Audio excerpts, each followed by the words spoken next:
নমস্কার বন্ধুরা, আশা করি তোমরা সবাই ভালো আছো, সুস্থ আছো। আবারও একটা নতুন ভিডিও নিয়ে তোমাদের সামনে হাজির হয়ে গেছি। আজ বড়দিন মানে প্রথমেই আমাদের কেকের কথা মনে পড়ে যায়।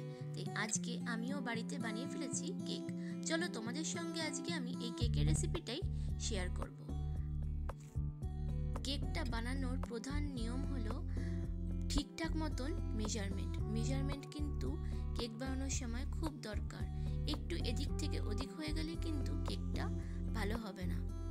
কোনটায় কতটা পরিমাণ কি দেওয়া হয় উপকরণটা কিন্তু আমি মেজারমেন্ট হিসেবে তোমাদের দিকেই লিখে দিয়েছি। প্রথমে আমি চিনি গুঁড়ো, তেল আর ডিমটাকে ভালো করে ফেটিয়ে নেব। চামচ দিয়েও ফেটাতে পারো বা এরকম বিটারের সাহায্যে ভালো করে ফেটিয়ে নিতে হবে।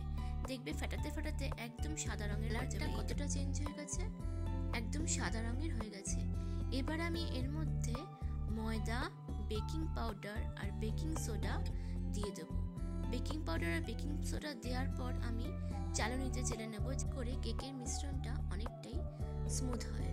এবার আমি ময়দার সঙ্গে সেই চিনি, ডিম, তেলটা ভালো করে মিশিয়ে নেব। দেখো কিভাবে মেশাতে হয়। এরকম একটা স্প্যাচুলা দিয়ে গোল গোল ঘুরিয়ে, দেখো ঘড়ি যেদিকে ঘোরে ঠিক সেই দিকে ঘুরিয়ে নিয়ে মাঝখান থেকে দিয়ে কাটতে হবে। ঠিক এই পদ্ধতিতে কিন্তু কোনো কেকের মিশ্রণ তৈরি করতে হয়। এদিকে আমি কমলা লেবুর রসের মধ্যে বেশ কিছু ড্রাই ফ্রুটস ভিজিয়ে রেখেছিলাম একদিন মতন। কালকে ভিজিয়েছি আর আজকে কেকটা বানাচ্ছি। এবার এই ড্রাই ফ্রুটসগুলোই ওই কমলা লেবুর রস শুদ্ধ আমি দিয়ে দেবো।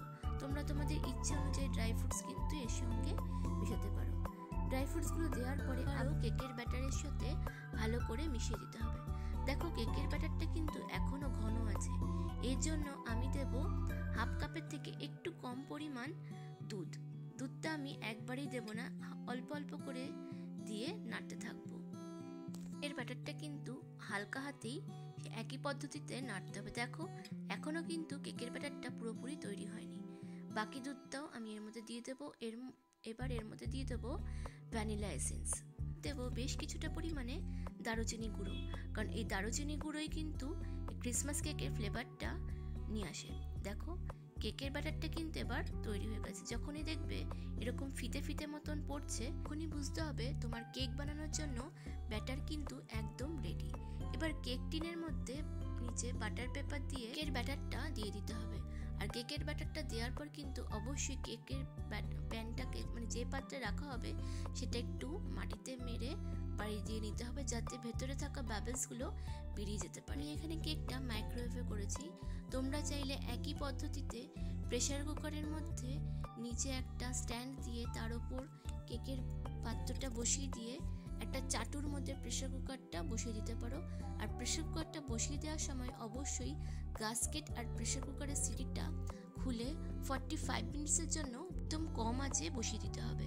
আর অবশ্যই 30 মিনিট পরে একটা টুথপিক বা কাঠি ঢুকিয়ে চেক করে নিও যে কেকটা তোমার ভেতর থেকে কুকড হয়েছে কিনা। কেকটা রাতেরবেলা আর ছবি তোলা হয়নি, কিন্তু সকালবেলা ঘুম থেকে উঠেই ছেলেরা কেকটা নিজেরাই কেটে ফেলেছে, তাই ফুল কেকের ছবি তোমাদের দেখাতে পারলো না। দেখো কেকটা কতটা স্পঞ্জি হয়েছে। ছেলেদের হাতে কেক উঠে গেছে। সত্যি কেকটা দারুণ টেস্টি হয়েছিল। কেক হাতে নিয়ে তোমাদের সকলকে আরও একবার জানিয়ে দিলাম মেরি ক্রিসমাস।